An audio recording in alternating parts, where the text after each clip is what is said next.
पूर्व प्रधानमंत्री डॉक्टर मनमोहन सिंह पर कांग्रेस नेता जयराम रमेश ने कहा, जो आज सत्ता में हैं, जो पिछले 2 दिनों से डॉक्टर मनमोहन सिंह की प्रशंसा कर रहे हैं और उनके योगदानों को याद कर रहे हैं, उन्हें डॉक्टर मनमोहन सिंह की शख्सियत को देखना चाहिए। नोटबंदी पर उनका 4 मिनट का भाषण सरकार को हिला देने वाला था। जब वह विपक्ष में थे तो उन्होंने ज्यादा नहीं कहा, लेकिन जब उन्होंने बोला तो हर कोई सुनता था। लाला बहादुर शास्त्री के बारे में कहा जाता है कि वह बिना दुश्मन के आदमी थे। मैं यही बात डॉक्टर मनमोहन सिंह के बारे में भी कह सकता हूँ। जब प्रधानमंत्री थे, मुझे याद है, सारे संवेदनशील मुद्दों पर सर्वदलीय बैठक बुलाया करते थे। पिछले 10 साल में मैं सवाल पूछना चाहता हूं, कितने सर्वदलीय बैठक प्रधानमंत्री ने की है?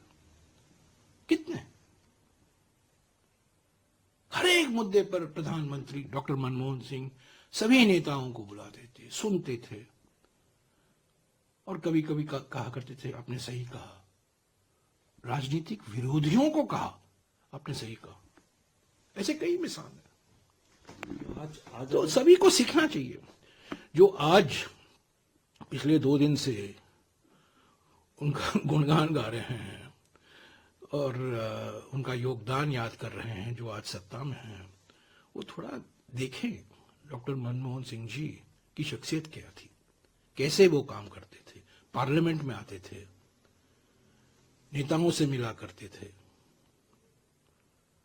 मुझे याद है जब वो प्रधानमंत्री बने, लाल कृष्ण आडवाणी और कुछ बीजेपी के नेता मिलने गए उनके ऑफिस में और ऐसा एक दस्तावेज उनके सामने रखा। ऐसा नहीं दिया, ऐसा दे दिया, क्योंकि 2004 में सारे बीजेपी के नेता ये उम्मीद भी नहीं कर सकते थे कि वो हारेंगे।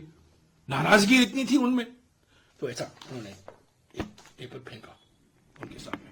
प्रधानमंत्री चुपचाप रहे, देखा, पढ़ने लगे। Okay, I will look into it, I come back to you.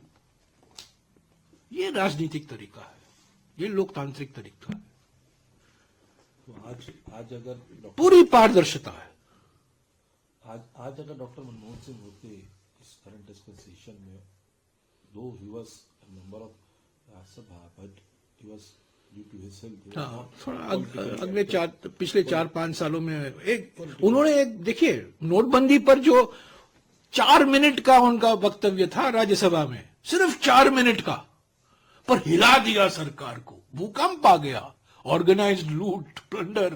एक बिल्कुल मेरे ख्याल में 6 लाइन था, 7 लाइन था नोटबंदी के। उन्होंने कहा, बस उन्होंने कहा नोटबंदी धक्का देगी, अर्थव्यवस्था पर धक्का होगा, इसका दुरअसर होगा।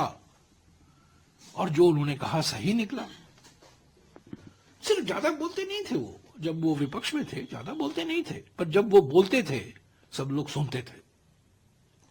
वही बात कह रहा हूँ सर, अगर आज जिस तरीके की आलोचना हो रही है, उस आलोचना को किस तरीके से लेते कि अगर चीप पॉलिटिक्स होती है उनके इस पे, अगर मनमोहन सिंह होते तो, क्योंकि आप करीबी रहे हैं उनके मंत्रिमंडल में रहे हैं और उनके ऊपर विरोधी पक्ष की तरफ, देखिए, लाल बहादुर शास्त्री जी के बारे में, उनके बारे में कहा जाता था वो अजात शत्रु थे।